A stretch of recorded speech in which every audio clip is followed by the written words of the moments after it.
I think that the International Holocaust Remembrance Alliance has become a very, very important tool in combating and dealing with the ancient old poison and disease of anti-Semitism. This season of grief compels us not only to remember the lessons of the past, but also to recommit to the values that categorically reject hatred and anti-Semitism. Anti-Semitism, as I said, is a poison that ravages what is best in our human societies and empowers what is worst. That is why fighting anti-Semitism is the concern of every nation that values human dignity, liberty, justice, and tolerance. You are here in Israel, in Jerusalem, and it is quite symbolic. Since October 7th, the greatest of massacres since the Holocaust, anti-Semitism has come charging forward in the streets and cities around the world, on college campuses and online. It may masquerade at times as anti-Israel or anti-Zionist sentiments, but it is anti-Semitism, just the same. Nearly every day there is news of assaults, threats, vandalism against Jews and Jewish institutions in Europe, North America, and beyond.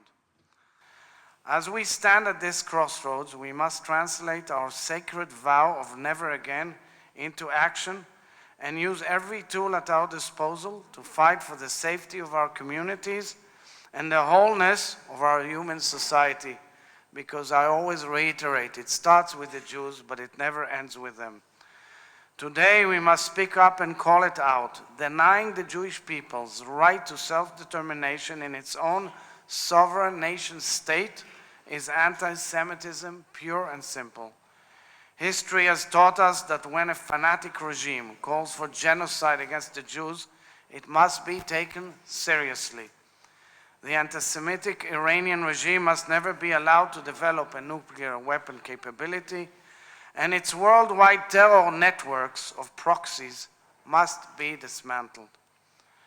Today, we mark 600 days to the horrific events and massacre of October 7th. Even as we gather here, the first and foremost victims of hatred still are there in Gaza, in the Hamas dungeons, in a horrific crime against humanity. We cannot be silent while this crime is ongoing. I call upon every person here to keep raising their voices until every single one of the hostages is back home. May I also recommend to the international community one simple idea.